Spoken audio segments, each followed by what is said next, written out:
Rāmānuja Āchārya, a founder of a sectarian clan who call themselves Śrī-Vaiṣṇavas. In the last 800 years, all this clan did was promote sectarian supremacy, deity supremacy, convert temples, on the spot invention of Sthala Puranas, on spot interpolations of Purana Vakyas, through that taking siege of temples by Ramanuja, resorting to and committing many such racist and classist acts because of their flawed Avaidic foundation. This is not what Vedic Dharma is. Every work of this clan, every book ever written is a piece of propaganda disguised in the name of bhakti. Religious propaganda is what all Hindus are kept unaware deliberately. And now is the time to bring the truth out.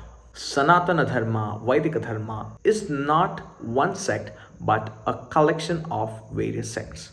Shaiva, Shakta, Ganapatya, Shaurya, Vaishnava. All these various sects choose a particular deity form to worship the ultimate formless force behind all forms. That is why the deity form is called upāsanā, and the word God is not a direct correlation to it. It doesn't fit the meaning here.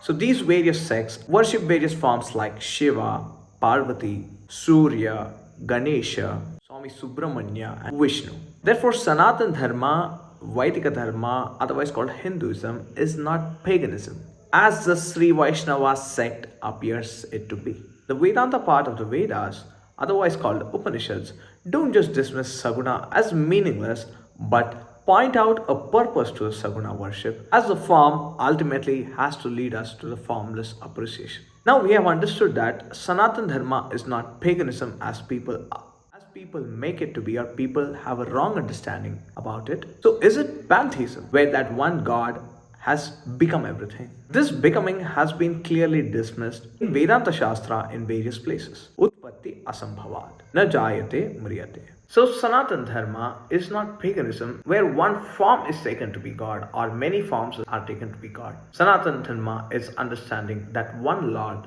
who is manifest as everything. Avibhaktam cha bhuteshu, vibhaktam iva cha sthitam. This is what the Bhagavad Gita declares.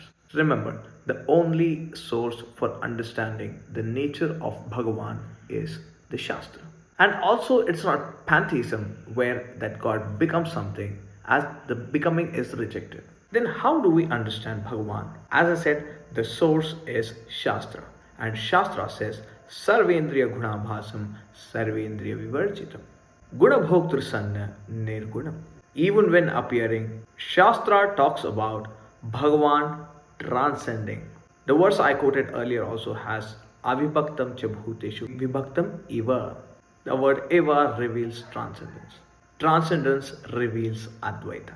And this is what actually the sectarian Śrī-Vaiṣṇava doesn't want, as the commitment is with respect to duality, as per Pancharatra. So their vulnerability is seen clearly in the commentary of Bhagavad Gita and Upanishads wherever transcendence is talked about, wherever Nirguṇa word is used, where Kaivalyam word is used. It's a very amusing exercise for sincere seekers how the direct words of the Shastra are twisted in the name of interpretation.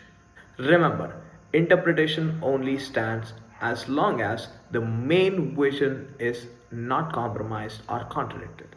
Else it's no more interpretation, it's a violation. Ramanuja tries very hard to interpret Nirguna wherever it comes in Shastra by either saying it is freedom from bad gunas or bracketing it as a description of individual Jivatma, conditioned soul.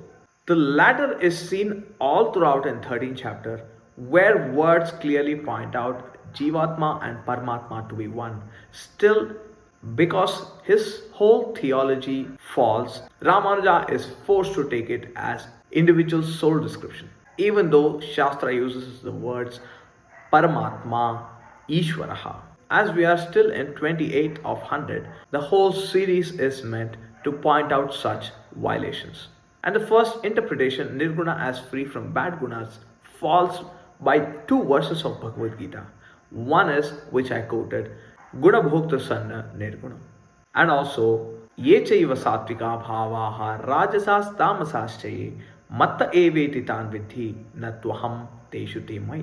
Bhagavan Krishna rejects the idea of Bhagawan having any attributes. But as I have showed in the previous episode, that Yamunacharya and Rāmānuja repeatedly talk about Vishnu is Parabrahma, who is Ananta Kalyana Guna, who is endowed with limitless virtues. Coming back to transcendence, how is transcendence dealt with Rāmānuja? He pushes the Vaikuṇṭha and after abode realm to account for transcendence. But remember, all afterlife abodes are only talked about in the Veda Purvabhaga, which is called Karmakanda. Vedānta Śāstra has no commitment to afterlife abodes. So we find Vedānta Śāstra criticizing afterlife abodes as moksha.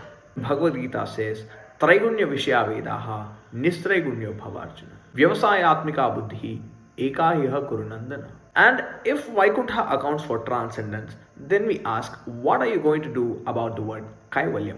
Vedānta Śāstra uses the word Kaivalyam, which means Kevalasya Bhavaha, non-dual nature, Advaita Swarupaha. This is the trap point of Rāmānuja. We find him consistently revealing his confusion with respect to Kaivalyam and Vaikuṇṭha all throughout. Not able to directly correlate Vaikuṇṭha with Kaivalyam, not able to account Vaikuṇṭha clearly for transcendence. His suffering becomes very evident in his works. One word, Kaivalyam, fails his entire theology. In Gita, we find Bhagawan Krishna repeatedly using the word Naishkarmya, an actionless state, a state where you are free from all actions. That is moksha.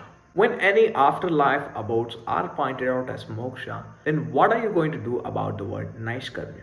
Because any abode after death, Vaikuṇṭha still there are actions being done. You are seeing Vishnu. Whereas moksha is revealed as an actionless state. This is how Rāmānuja terribly fails at Vedanta. Om Tat Sat.